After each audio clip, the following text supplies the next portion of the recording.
Hello and welcome to hope Prashant. I hope you're in best of your health and spirit. I know कि current affair बहुत trouble देता है, और trouble जब देता है जब आप न्यूज़पेपर छोड़ दें। कभी न्यूज़पेपर आपसे 2 4 5 दिन के मिस हो जाएं, या एक मंथ का आपका मंथली मैगजीन आप कवर ना कर पाएं, किसी वजह से आपका अगर बैकलॉग क्रिएट हो गया करंट अफेयर में, तो वो प्रॉब्लम क्रिएट करने लगता है। और जब आप एग्जाम में जाते हैं, फिर एग्जामिनेशन बैठते हैं, तो आप अंडर कॉन्फिडेंट महसूस करते हैं करंट अफेयर की वजह से। और इस बार आप अंडर कॉन्फिडेंट बिल्कुल महसूस नहीं करेंगे, क्योंकि ये सीरीज आपकी हेल्प करेगा। इस सीरीज में हम जून से लेकर फेब तक के जो भी इंपॉर्टेंट करंट अफेयर हैं सब्जेक्ट वाइज कवर कर रहे हैं। हम इंडियन इकोनॉमी के, जून के, जुलाई के और अगस्त के करंट अफेयर कवर कर चुके हैं। अगर वो वीडियोस आपने मिस कर दिए, जाकर देखिएगा, तब आपको पता चलेगा कि करंट अफेयर इंपॉर्टेंट कैसे सेलेक्ट करते हैं। वो तरीका समझ में आएगा, because we are thinking on the perspective of the examiner. Examiner के माइंडसेट से समझते हैं कि कौन से करंट अफेयर इंपॉर्टेंट होंगे, और ये नहीं समझते हैं कि सिर्फ करंट अफेयर कौन से इंपॉर्टेंट होंगे, ये भी समझते हैं उन करंट अफेयर में आपसे क्या क्या पूछा जाएगा। मतलब एक तो हम आपको इंपॉर्टेंट करंट अफेयर भी बता रहे हैं, साथ में वहां से पूछे जाने की प्रोबेबिलिटी क्या है, उन्हीं चीजों के बारे में डिस्कस करते हैं।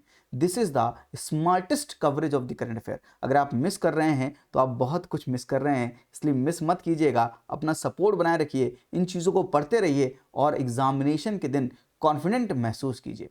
आइए, इंडियन इकोनॉमी करंट अफेयर में हम सितंबर के करंट अफेयर कवर करते हैं। और करंट अफेयर कवर कैसे कर रहे हैं हम? Through mind maps. ऐसे माइंड मैप्स बनाते हैं जहां पर इंपॉर्टेंट करंट अफेयर और उनमें भी क्या इंपॉर्टेंट है वो डिस्कस करते हैं, along with previous year questions का मैं आपको लिंकेज भी देता हूं, ताकि आपको समझ आ सके कि हाँ, ये करंट अफेयर बहुत इंपॉर्टेंट है। आई होप कि आपको ये मदद मिल रही है, आप अपने नोट्स अच्छे से बना रहे हैं। नोट्स बनाते चलिएगा, क्योंकि ये notes, hand written notes, are most revision friendly notes. आप मेरी बात तब आपको याद आएगी जब अंत में आपकी रिवीजन बहुत ढंग से होगा और आप बहुत कॉन्फिडेंट महसूस करेंगे।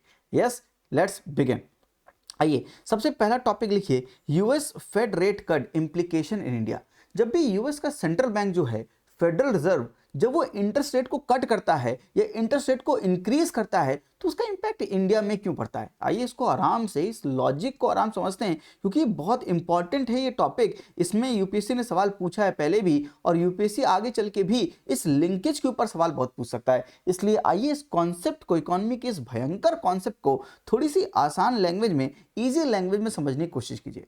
As we know, this is a globalised economy. मतलब हर एक इकोनॉमी एक दूसरी इकोनॉमी से कनेक्टेड है, हर एक नेशन दूसरे नेशन से कनेक्टेड है। तो अगर ये यूएसए की इकोनॉमी है, तो इंडियन इकोनॉमी से कनेक्टेड है, सारी इकोनॉमीज कनेक्टेड है। अब एक बात समझिए, अगर यूएस का फेडरल रिजर्व मींस उनका जो सेंट्रल बैंक है, अगर वो मान लीजिए अपने इंटरेस्ट रेट को बढ़ा दे, व्हाट इज इंटरेस्ट रेट को बढ़ा दे, जैसे आरबीआई रेपो रेट को, पॉलिसी रेट्स को बढ़ा देता है, ऐसे यूएस का जो फेडरल रिजर्व है वो भी अपने पॉलिसी रेट्स को इंक्रीज कर सकता है। कर सकता नहीं कर सकता? और ये by the way increase decrease करते क्यों हैं? हमारे देश में क्यों करते हैं? क्योंकि इन्फ्लेशन को कंट्रोल में रखने के लिए। और हमारी इन्फ्लेशन की रेंज क्या है?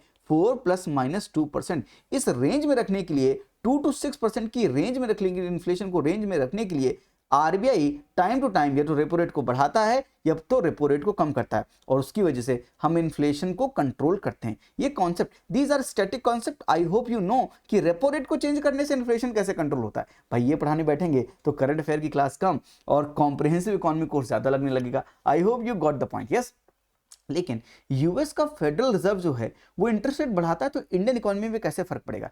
इंटरेस्ट रेट बढ़ाता क्यों होगा वो सेंट्रल बैंक? अपने इन्फ्लेशन को कम या ज्यादा करने के लिए। आई hope you got the point. यानी पॉलिसी रेट को चेंज क्यों करते हैं? इन्फ्लेशन को टारगेट में रखने के लिए, क्योंकि बहुत कम इन्फ्लेशन भी खराब है और बहुत ज्यादा इन्फ्लेशन भी खराब है। अब बात समझिए, जब भी यूएस का फेडरल रिजर्व लेट से अपने इंटरेस्ट रेट को बढ़ा रहा है, तो इंटरेस्ट रेट के बढ़ाने से क्या होगा? यूएस में जो इन्वेस्टमेंट्स होंगे वो मोर फ्रेंडली हो जाएंगे, उन इन्वेस्टमेंट का रिटर्न्स अच्छा मिलने लगेगा।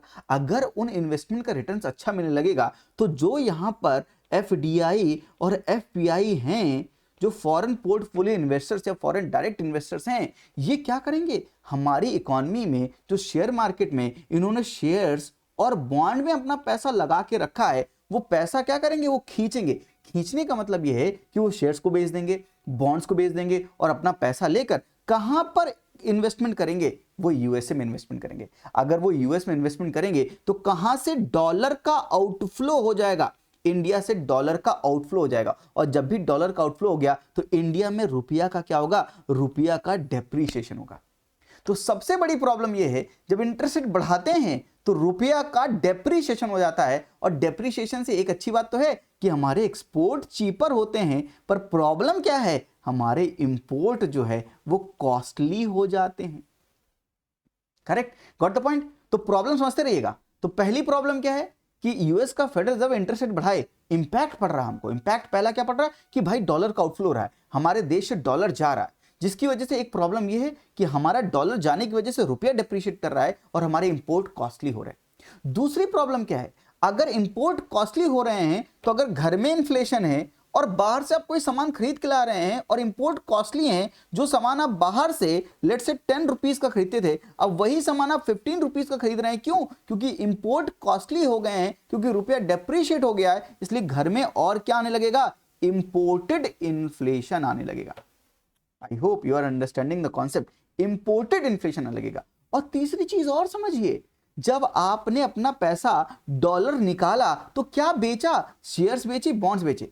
शेयर्स बेचे तो कंपनी के शेयर्स के भाव नीचे चले जाएंगे। दूसरी चीज, बॉन्ड बेचेंगे तो बॉन्ड की सप्लाई बढ़ जाएगी, बॉन्ड की डिमांड उतनी होगी नहीं तो बॉन्ड के प्राइस कम हो जाएंगे और बॉन्ड की यील्ड बढ़ जाएगी।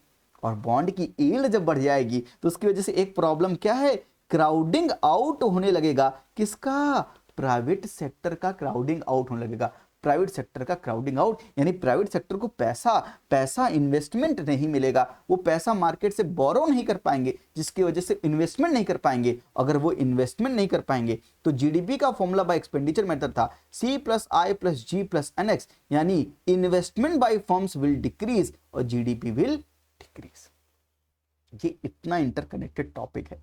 आई होप कि अगर आपने पहले से ही पढ़ रखा कि बॉन्ड क्या होते हैं, शेयर क्या होते हैं, मतलब स्टैटिक आपका कंप्लीट है, तो मैंने आपको यहाँ पर 3-4 डायमेंशन जो खोल के समझाई है वो अगर आप समझ गए तो यूएस फेडरल रिजर्व के इंटरेस्ट रेट हाइक पर बॉन्ड पर क्या असर होगा, इन्फ्लेशन पर क्या असर होगा, रुपया पर क्या असर होगा, ये सारे इंपैक्ट आपको समझ में आ गए होंगे। Got the point. लेकिन यूएस ने अभी क्या किया है, यूएस ने अपना इंटरेस्ट रेट डिक्रीज किया है। तो अगर यूएस का फेडरल रिजर्व अपना इंटरेस्ट रेट डिक्रीज करेगा तो क्या होगा, यूएस की economy will not be a lucrative attractive economy, जिसकी वजह से यहां के लोग जो है अपना डॉलर कहां ले जाएंगे, इंडिया में ले जाएंगे। तो इंडिया में डॉलर का क्या होने वाला है, इनफ्लो होने वाला है। और डॉलर का इनफ्लो होगा तो क्या होगा, रुपया जो है एप्रिशिएट करेगा।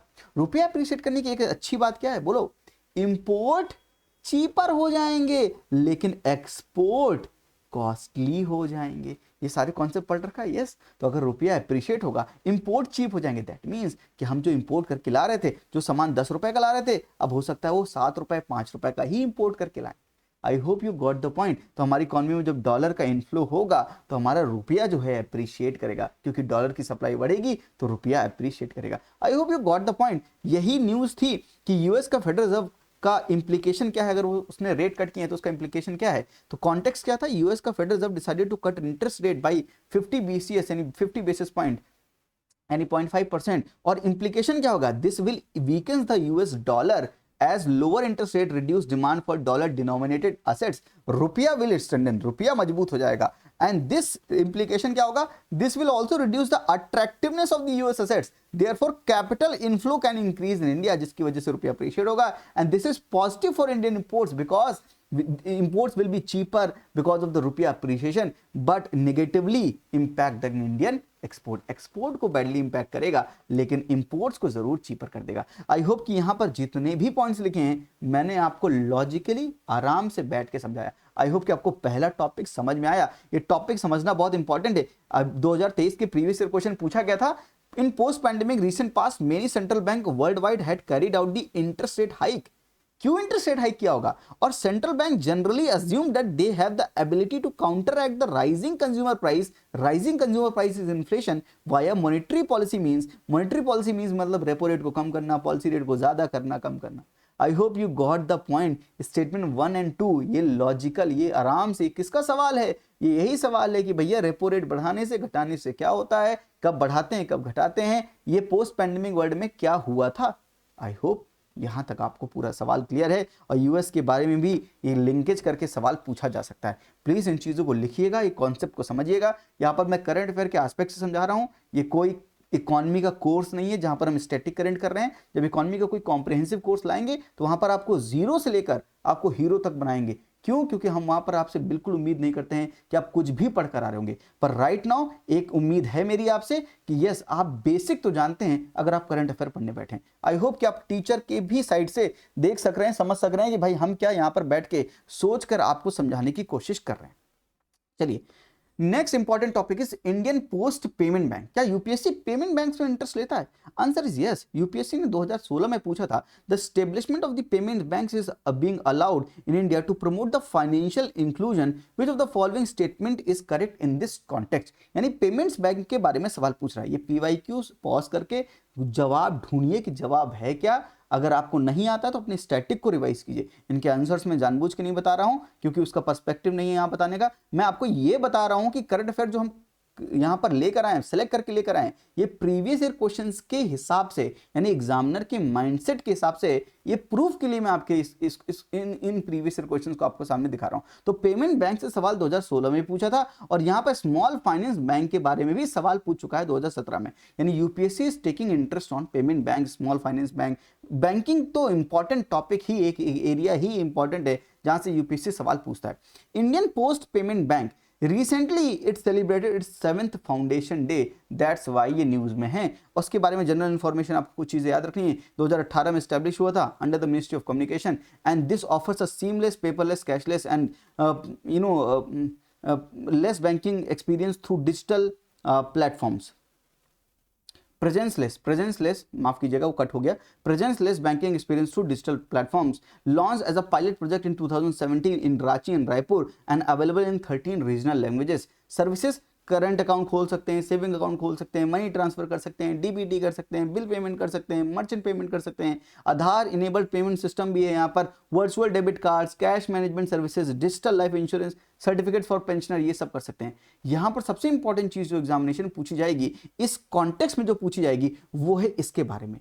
इसलिए मैं ये टॉपिक आपको बता रहा हूं। निवेशक दीदी इंपॉर्टेंट है बिकॉज निवेशक दीदी, निवेश करना, निवेश करना, इन्वेस्ट करना, निवेशक दीदी implemented by the IPPB, Indian Post Payment Bank and Ministry of Corporate Affairs, and this is India's first, इसलिए पूछा जाएगा आपसे, India's first floating financial literacy camp to promote the financial literacy by the women for the women in Srinagar, Jammu and Kashmir। Women के द्वारा, women के लिए, महिलाओं के द्वारा महिलाओं के लिए ये फाइनेंशियल लिटरेसी को प्रमोट करने के लिए ये जो प्रोग्राम है जिसका नाम है निवेशक दीदी, इंप्लीमेंट कर रहा है IPPB and ministry of corporate affairs. That's why this news item is important. तो इसका कॉन्टेक्स्ट, इसका स्टैटिक पढ़िएगा, इसमें क्या क्या हो सकता है, और साथ में ये निवेशक दीदी इंपॉर्टेंट है जो मैं आपको समझाने के लिए करंट अफेयर का टॉपिक आपके सामने लेकर आया हूं। आई होप कि ये चीज़ आपके दिमाग में बैठ रही हैं। Very important topic is national Bank for Financing Infrastructure and development. ये मैं पढ़ा चुका हूँ यूट्यूब पर ही, इसकी लिंक जो है मैं डिस्क्रिप्शन में डाल दूंगा। 30-45 मिनट्स की वीडियो जहां पर मैंने हर चीज खोल के समझाई है, वो ज़्यादा बेनिफिशियल होगा। यहाँ पे 10 मिनट समझाने से कुछ नहीं होगा, लेकिन मैं वहाँ पर आपको पूरा खोल के समझाऊंगा। तो लिंक डिस्क्रिप्शन में है। National Bank for Financing Infrastructure and Development, context क्या है, under the Companies Act government has notified NABFID as a public finance institution, और ये स्टैब्लिश हुआ था 2021 में as a development financial institution DFI, and this is the India's first all India financial institution and setup as a corporate body under the RBI with a share capital of 1 lakh crore rupees. Note the central government will appoint its board of directors after consulting the RBI। तो याद रखिएगा, ये ऐसा अगर statement पूछा इसलिए note करके लिखा हुआ है, ये याद रखिएगा। साथ में नेफेड के बारे में और ऑल इंडिया फाइनेंशियल इंस्टीट्यूशंस के बारे में पढ़िएगा। नेफेड के बारे में तो मैंने लिंक डिस्क्रिप्शन में है, वहां पर जाकर वो पूरी वीडियो चेक कीजिए, आपको सब कुछ समझ में आएगा। यहाँ पर जो ये चीजें लिखी हुई हैं वहां पर भी मैंने बताई है। सोर्स ऑफ फंड क्या है, they will raise fund in Indian and foreign currencies through bonds and debentures. Bond issue करेंगे, डिबेंचर्स इशू करेंगे, उससे पैसा बोरो करके लाएंगे, और ये इंडियंस एंड मल्टीलेटरल इंस्टीट्यूशन से भी बोरो कर सकते हैं। और इनका जो चेयरपर्सन होगा और इनके जो एम्प्लॉय होंगे उनके लिए कुछ इम्यूनिटीज हैं, ताकि इम्यूनिटीज मतलब उनको क्या नहीं कर सकते हैं, उनके खिलाफ कोई भी इन्वेस्टिगेशन नहीं चालू कर सकते हैं, no investigation against the NABFID employees without the central government's prior approval in case of the chairman, director or MD, and court will also require a prior sanction for taking cognizance of the offense। तो उनको कुछ immunity भी दी गई है। ये पूरा topic मैंने पढ़ा रखा है, इसलिए मैंने यहाँ पर कॉन्टेक्स्ट दे दिया है। इस टॉपिक की लिंक डिस्क्रिप्शन में जाके जरूर पढ़िएगा ये वीडियो देखने के बाद। आई होप कि आपको थर्ड इंपॉर्टेंट टॉपिक समझ में आ रहा है। NABFID, national Bank for infrastructure for Financing Infrastructure and development. इसके नाम में ये फाइनेंसिंग इंफ्रास्ट्रक्चर यानी इंफ्रास्ट्रक्चर को फाइनेंस करेगा, साथ में देश में डेवलपमेंट के लिए भी काम करेगा। Next very important topic is trade connect E platform. ये सेटअप किया गया under the ministry of commerce. ये ट्रेड कनेक्ट है, तो ट्रेड कनेक्ट का मतलब क्या है? ये हमारे एक्सपोर्ट्स को बढ़ाने के लिए बेसिकली किया गया है। It aims to transform India's export landscape. About objective क्या है? To facilitate and enhance the international trade for Indian exporters by providing a single window solution. यानी इंडियन एक्सपोर्टर्स को प्रमोट करेंगे ताकि हमारा देश एक्सपोर्ट ज्यादा कर पाए। ट्रेडर्स को कनेक्ट करेंगे, एक्सपोर्ट को कनेक्ट करेंगे, ऑफिशियल्स को कनेक्ट करेंगे।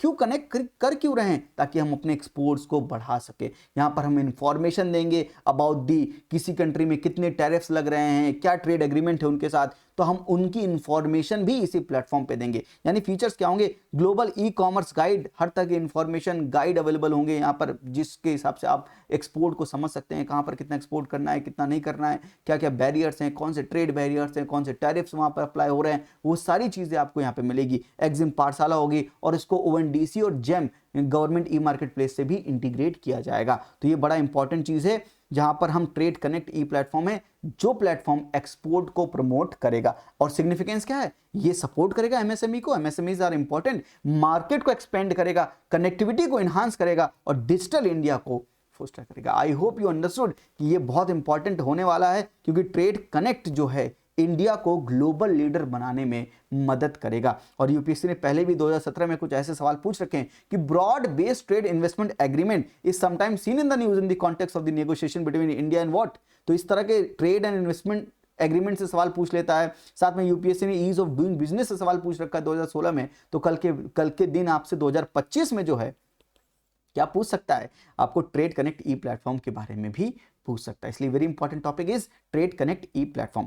Next very important topic is Bhaskar platform for startups. Startup को प्रमोट करने के लिए देश में स्टार्टअप ज्यादा होंगे, इसकी वजह से मैन्युफैक्चरिंग बढ़ेगी, हमारे गुड्स बढ़ेंगे, सर्विसेज बढ़ेंगी, हम देश में इंपोर्ट को भी सब्स्टिट्यूट कर सकते हैं, इंपोर्ट्स को कम कर सकते हैं और साथ में हम उन्हीं गुड्स एंड सर्विसेज का एक्सपोर्ट भी कर सकते हैं, ताकि देश में डॉलर्स का, बुलियंस का इनफ्लो होगा, RBI की फॉरेक्स रिजर्व बढ़ेगी और देश दुगनी तेजी से ग्रो कर सकेगा। यानी देश को अगर विश्व गुरु बनना है तो हमें अपने एक्सपोर्ट्स को बढ़ाना पड़ेगा, इंपोर्ट्स को कम करना पड़ेगा। और स्टार्टअप्स को प्रमोट करेंगे तो स्टार्टअप्स गुड्स एंड सर्विसेज के मैन्युफैक्चर में लगी रहेंगी, इसकी वजह से हमारा जो है GDP का साइज भी बढ़ेगा। तो Bhaskar platform for startups launch by the department for the promotion of industry and internal trade, and Bhaskar is stand for Bharat startup knowledge access registry. तो Bharat startup knowledge access registry, Bhaskar is a part of startup India program, and this aim to centralize, streamline and enhance collaboration among the key stakeholders in India's entrepreneurial ecosystem, and this will promote collaboration between the different stakeholders, and the powerful search features and unique Bhaskar IDs for each stakeholders for efficient discovery of relevant opportunity। तो भाई startup में किसको क्या opportunity की जरूरत है, तो एक इकोसिस्टम रहेगा जहां पे सब लोग कोलैबोरेट करेंगे, तो जिसको जिस चीज की रिक्वायरमेंट होगी वो चीज वहां पे सर्व की जाएगी, वहां पर वो चीज मिल पाएगी। And this will serve as a vehicle for promoting India's global reputation as a innovation hub. That's why Bhaskar platform for startup is important. So Bhaskar platform has been seen in the news in context of what? That can be, answer will be in context of promoting startups. I hope you got the point. और ऐसे सवाल UPSC ने पहले भी पूछ चुका है, global infrastructure facility के बारे में पूछ चुका है, कल के दिन आपसे इनके बारे में भी सवाल पूछ सकता है कि भास्कर प्लेटफॉर्म क्या है। Next very important topic is national centre for excellence, National Center of Excellence for Animation and AVGC-XR. Government is focusing on animation, visual effects, gaming, etc., etc. For that context, this National Center of Excellence for animation AVCG XR is important. और context क्या है कि union cabinet has approved the establishment of the national centre of excellence for animation, visual effects, gaming, comics and extended reality. Feature क्या होंगे? Centre will tentatively named as Indian institute for immersive creators will functions under the Companies Act and will partner with the Federation of India's Chamber of Commerce and Industry and the Confederation of the Indian Industries and act as an anchor in AVGC XR ecosystem that will be crucial for filmmaking, OTTs, etc. And this will provide specialized training programs and could create over 2.3 million jobs by 2032 in AVGC sector। इस sector को हम explore कर रहे हैं। इस sector में देश जो है पहले स्टेप लेकर इसको बड़ा करने की कोशिश कर रहा है ताकि ये प्लेटफॉर्म को इस इकोसिस्टम को बढ़ाया जा सके, इस इकोसिस्टम को नर्चर किया जा सके। और उसके लिए हमारे पास है नेशनल सेंटर ऑफ एक्सीलेंस, जिसको बाद में हम क्या बोलेंगे? Indian institute for immersive creators. इसका भी इसको भी नेम किया जाएगा। आई hope you got the point. This topic is important in context of the gaming and extended reality sector. The very important topic is this, the financialisation. जैसे UPSC ने एक बार पूछा था द स्टरलाइजेशन के बारे में। Sterilisation, which one of the following activities of the Reserve Bank of India is considered to be the part of the sterilisation. ऐसे ही कल के दिन 2023 का सवाल है, ध्यान रखिएगा, बहुत रीसेंट सवाल है, मैं आपके पास प्रीवियस ईयर क्वेश्चन लेकर आ रहा हूं। ये जो सवाल है ये पूछा जाएगा अगली बार 2025 में, व्हाट इज फाइनेंशियलाइजेशन। तो फाइनेंशियलाइजेशन क्या है? ये प्रोसेस है जहां पर financial market, financial institutions, financial entities they gain greater influence over the economic policy and economic outcomes. देखिए, अभी पहले के लोग क्या करते थे? पहले के लोग फिजिकल एसेट्स बाय करते थे, जैसे रियल एस्टेट सेक्टर में प्रॉपर्टीज बाय कर लिया, गोल्ड बाय कर लिया। अपने पैसे का इन्वेस्टमेंट कहां करते थे लोग? प्रॉपर्टी में, गोल्ड में, चांदी में, सिल्वर में, एटसेट्रा एटसेट्रा। लेकिन जब हम वहां इन्वेस्टमेंट ना करें और इन्वेस्टमेंट कहां करने लग जाएं, लाइक म्यूचुअल फंड में इन्वेस्टमेंट करने लग जाएं, शेयर मार्केट में अपना पैसा डालने लग जाएं, that process is called financialisation. तो फाइनेंशियलाइजेशन का मतलब यह है कि जब हम ये काम करने लगेंगे तो हमारा इन्वेस्टमेंट म्यूचुअल फंड्स में जाएगा, हमारा इन्वेस्टमेंट फाइनेंशियल इंस्टीट्यूशंस में जाएगा, फाइनेंशियल मार्केट में जाएगा, then that market will play a very crucial role in economic policies and economic outcomes। Just a second। So माफ कीजिएगा, थोड़ी तबीयत खराब है इसलिए।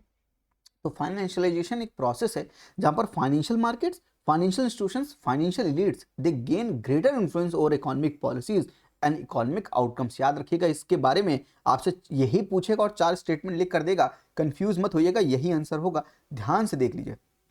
And this describes moving investment away from traditional physical assets like in the real estate and gold towards financial assets like mutual funds, जो कि मैंने आपको अभी समझाया। And this will transform the functioning of both macro and microeconomic system। What are the factors that are driving the financialization? पहली बात, इस financialisation क्यों हो रहा है? हम प्रॉपर्टी, गोल्ड में इतना इन्वेस्ट क्यों नहीं कर रहे हैं? क्यों हम म्यूचुअल फंड्स में ज्यादा इन्वेस्ट कर रहे हैं? Because of the growth of the middle class with higher disposable income, rise in inflation causing households to seek higher returns. Inflation बढ़ेगा, इन्फ्लेशन 7% से बढ़ रहा है और एफडी में भी हमें 7% का इंटरेस्ट मिल रहा है, तो हमारी पैसे में कोई ग्रोथ नहीं हो रही है। लेकिन अगर इन्फ्लेशन 7% से बढ़ रहा है और म्यूचुअल फंड में 12% के रिटर्न मिल रहे हैं, विच मीन्स हमको इन रियल टर्म्स हमें 5% का गेन हो रहा है। तो क्योंकि इन्फ्लेशन बढ़ रहा है तो जो हाउस होल्ड्स हैं वो चाहते हैं कि उनको रिटर्न अच्छा मिले, जिसकी वजह से वो म्यूचुअल फंड में इन्वेस्ट करना चाह रहे हैं। Yes, and this is possible because of the increase of the digitalisation of the economy.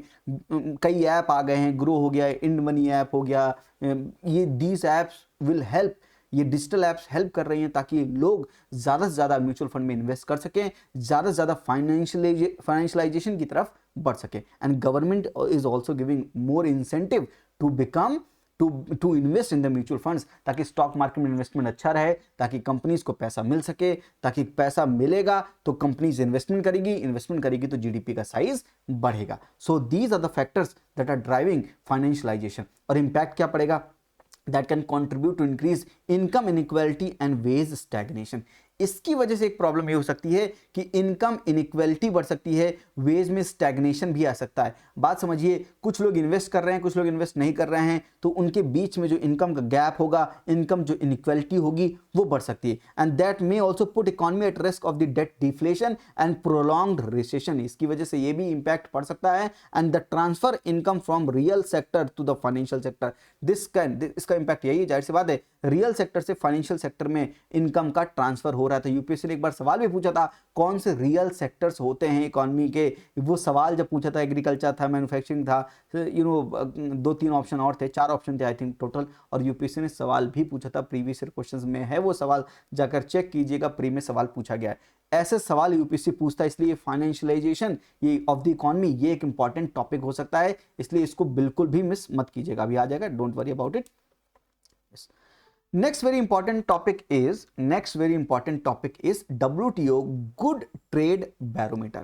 Goods Trade Barometer. तो कॉन्टेक्स्ट क्या है? WTO Goods Trade Barometer indicated an upturn in the global trade volume. यानी globally trade in goods is increasing in volume. ये किसने बताया? WTO के goods trade barometer ने बताया। तो गुड्स ट्रेड बैरोमीटर, इसको पहले हम वर्ल्ड ट्रेड आउटलुक इंडिकेटर भी कहते थे, इसने बताया है ये क्या है, एक कंपोजिट इंडिकेटर है for world trade, providing real time information on the trajectory of the merchandise trade relative to the recent trends. तो जो रीसेंट ट्रेंड्स हैं उसके हिसाब से हमारा कितना ग्लोबल ट्रेंड हो रहा है, ये कौन बताता है? गुड्स ट्रेड बैरोमीटर WTO का है, वो बताता है। अगर इक्वल टू 100 रेटिंग है, दैट मींस कि trade expansion is line with the trend, trend के अकॉर्डिंग जो है चल रहा है, सब कुछ काम हो रहा है। लेकिन अगर अबव 100 है, तो अगर ट्रेंड ऐसा है तो आपका ट्रेंड के अबव ट्रेंड ग्रोथ हो रही है, यस। अगर बिलो 100 है, यानी ट्रेंड से नीचे की तरफ जो है ग्रोथ आपकी हो रही है। तो ट्रेड का वॉल्यूम, ट्रेड, वर्ल्ड ट्रेड कैसे ग्रो कर रहा है, ये कौन बताता है? गुड्स ट्रेड बैरोमीटर बताता है। एंड सर्विसेज के लिए भी ट्रेड बैरोमीटर है, जो कि 2019 में लॉन्च किया गया था। Like it's counter part of goods, it highlights the turning points and illustrate the changing pattern in world services trade and it is issued twice a year. तो ट्रेड सर्विस ट्रेड बैरोमीटर भी है और goods trade barometer भी है। ये हैं किसके? ये WTO के हैं, तो इसको याद रखिएगा, ये WTO के कॉन्टेक्स्ट में है। WTO से कई सवाल भी आ चुके हैं पहले। 2017 में India has ratified trade facilitation agreement के बारे में पूछा हुआ है, yes, of the WTO। TFA is a part of WTO's Bali Ministerial Package of 2013. TFA came into force in January 2016. सवाल इसलिए 2016, 2017 आप समझिए करंट अफेयर के कॉन्टेक्स्ट में सवाल बनते हैं। तो WTO से भी कई बार सवाल पूछ चुका है, और यहाँ पे GI टैग के बारे में भी सवाल 2018 में पूछ चुका है। तो यहाँ पर सवाल पूछा जा सकता है किसके बारे में? कि गुड्स ट्रेड बैरोमीटर के बारे में, कि किसका है? तो ये WTO का है गुड्स ट्रेड बैरोमीटर, जिसने बताया कि ग्लोबल ट्रेड जो वॉल्यूम है उसमें एक अपटर्न है, वो इंक्रीज हो रहा है, yes. Next very important topic is rural electrification. जाहिर सी बात है, बड़ा इंपॉर्टेंट टॉपिक है। ये कॉन्टेक्स्ट समझ लीजिए तो आपको इंपॉर्टेंस समझ में आ जाएगी। कॉन्टेक्स्ट ये है कि 20 years of the Rajiv Gandhi Grameen Vidyutikaran योजना, विद्युतीकरण मतलब इलेक्ट्रिफिकेशन योजना, रीनेम टू दीन दयाल उपाध्याय ग्राम ज्योति योजना इन 2015।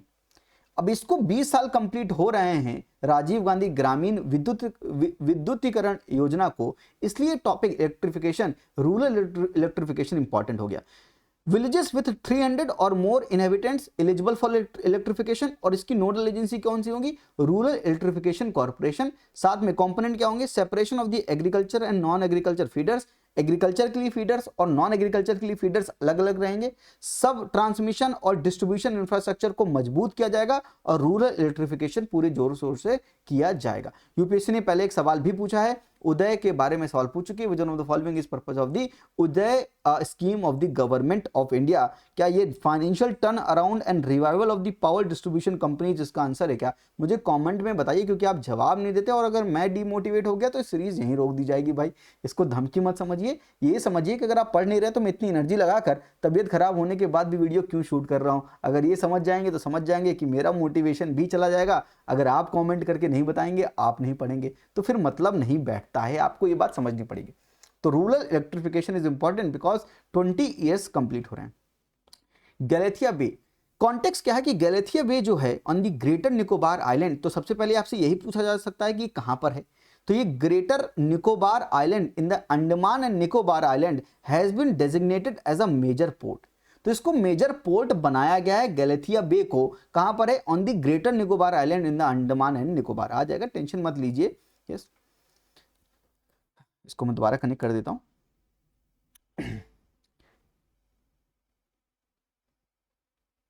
इसकी लोकेशन क्या है?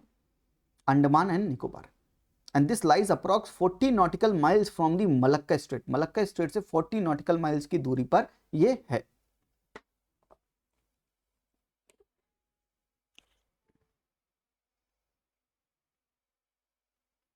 Yes, it lies approx 40 nautical miles from the Malacca Strait and being developed as an international container transshipment port eligible for central funding under the private partnership model, and deep draft will have a natural water depth of over 20 meters to accommodate the larger vessels। तो larger vessels को भी accommodate कर पाएगा, इसके पास deep draft है। और एक बात और समझिए, second deep draft port in India after Vizhinjam sea port. तो विजिंगनम सी पोर्ट के बाद जो सेकेंड डीप ड्राफ्ट पोर्ट है उस पोर्ट का नाम है गैलेथिया बे। इसलिए याद रखिएगा, इसको मेजर पोर्ट का जो है अभी हमको क्या दिया है, इसको डेजिग्नेट किया गया एज अ मेजर पोर्ट, इसलिए इंपॉर्टेंट हो सकता है। एंड 4 फेज ऑफ डेवलपमेंट है। पहला phase operational by 2028 and full completion जो होगा वो 2058 तक कंप्लीट हो जाएगा। यूपीएससी पोर्ट से भी बहुत सवाल पूछता है, 2023 में पूछा था कामाराजर पोर्ट के बारे में, मुंड्रा पोर्ट के बारे में, विशाखापट्टनम के पोर्ट के बारे में कि किसके लिए जाने जाते हैं। कल के दिन आपसे गैलेथिया बे के बारे में भी सवाल पूछा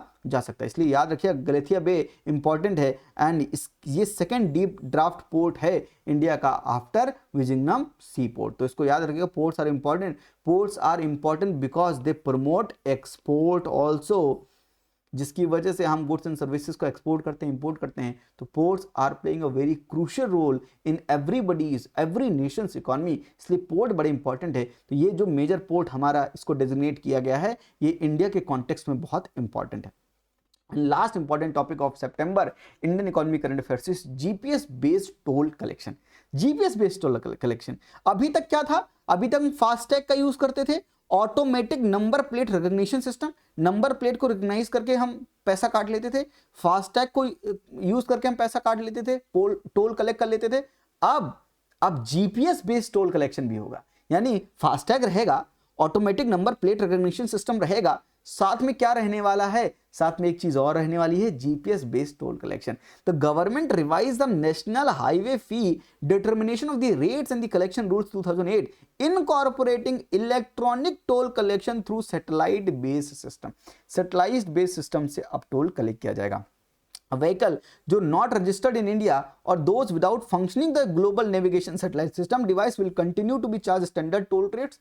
अगर आप global navigation system से आप कनेक्ट नहीं हैं तो आपको जो स्टैंडर्ड टोल रेट्स है वो आपको पे करना पड़ेगा। लेकिन अगर आप कनेक्टेड हैं तो a zero toll corridor of up to 20 kilometre will be introduced for vehicles using GNS system।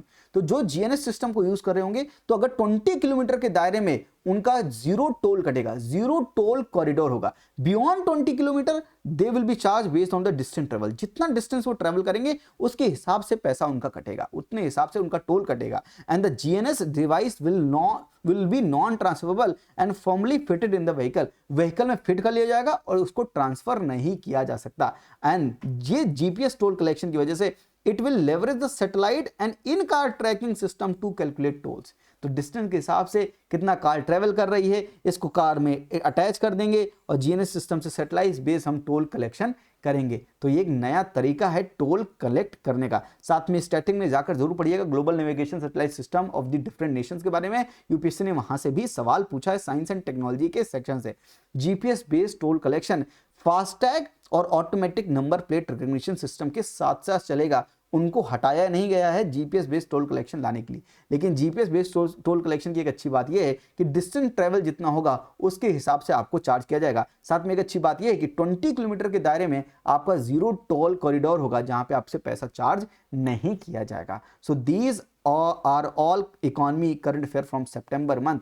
I hope कि आप समझ पाए। एक बार क्विक रिवीजन कर लेते हैं। सबसे पहले हमने यूएस के फेड रेट के कट के बारे में बात की। आईपीपीबी में हमने निवेशक डीडी के बारे में इंपॉर्टेंट बात की है। National Bank for Financing Infrastructure and development, infrastructure को फाइनेंस करेंगे, डेवलपमेंट में मदद करेगा इंडिया का। ये बैंक एक डीएफआई है, डेवलपमेंट फाइनेंशियल इंस्टीट्यूशन है। ये हमारा 5वां एआईएफआई है। इसके बारे में जरूर जाके पढ़ लीजिएगा, लिंक डिस्क्रिप्शन में है। साथ में ट्रेड कनेक्ट ई प्लेटफॉर्म ताकि हम अपने एक्सपोर्ट्स को बढ़ा सकें, भास्कर प्लेटफॉर्म ताकि स्टार्टअप्स को प्रमोट कर सके, national centre for excellence for animation and AVGC-XR, मतलब हम इस सेक्टर को अब एक्सप्लोर करने वाले हैं, इस सेक्टर को बढ़ाने वाले हैं। फाइनेंशियलाइजेशन का मतलब है कि हम पहले फिजिकल एसेट्स में लाइक रियल एस्टेट, गोल्ड में इन्वेस्ट करते थे, अब हम म्यूचुअल फंड्स में इन्वेस्ट कर रहे हैं, और जब हम ये फाइनेंशियल इंस्टीट्यूशंस में इन्वेस्ट कर रहे हैं तो ये आगे चल के इकोनॉमिक पॉलिसीज में ग्रेटर इन्फ्लुएंस डालेंगे, हमारे मैक्रो और माइक्रो इकोनॉमिक सिस्टम को भी इन्फ्लुएंस करेंगे। WTO का गुड ट्रेड बैरोमीटर हो गया, रूरल इलेक्ट्रिफिकेशन 20 साल कंप्लीट हो रहे हैं, राजीव गांधी ग्रामीण विद्युतीकरण योजना को इसलिए इंपॉर्टेंट है, गलेथिया बे ये हमारा second deep draft natural major port है, इसको मेजर पोर्ट अभी डिजिग्नेट किया गया है, इसलिए बड़ा इंपॉर्टेंट है। इसकी location great Nicobar island in Andaman and Nicobar island में है, और GPS बेस्ड टोल कलेक्शन जहाँ पे फास्टैग और automatic number plate recognition system के साथ साथ हम GPS यानी सैटेलाइट बेस्ड टोल कलेक्शन भी करेंगे। उसके कुछ पॉजिटिव एंड कुछ नेगेटिव एस्पेक्ट भी हैं। आई होप कि ये आपको पूरा पिक्चर समझ में आया। ये इंडियन इकोनॉमी सितंबर मंथ के आपको करंट अफेयर समझ में आ गए। आपको इस लेक्चर में अगर मजा आया, आपको लगा कि हमने वैल्यू ऐड किया है, इस अप्रॉक्स 35 मिनट की वीडियो में मैंने आपको बहुत ढेर सारा इनपुट दिया है, तो ज़रूर इस चैनल को सब्सक्राइब कीजिएगा, वीडियो को लाइक करना मत भूलिएगा, और दोस्तों के साथ शेयर जरूर कीजिए, बिकॉज ये करंट अफेयर जो मैं आपको बता रहा हूँ, these are most important and can change your result in this pre-2025 examination. I hope you like this video. I hope this is it from my side. I hope you are looking forward for the next video. आज के लिए इतना ही। Thank you, नमस्ते, जय Hind, take care.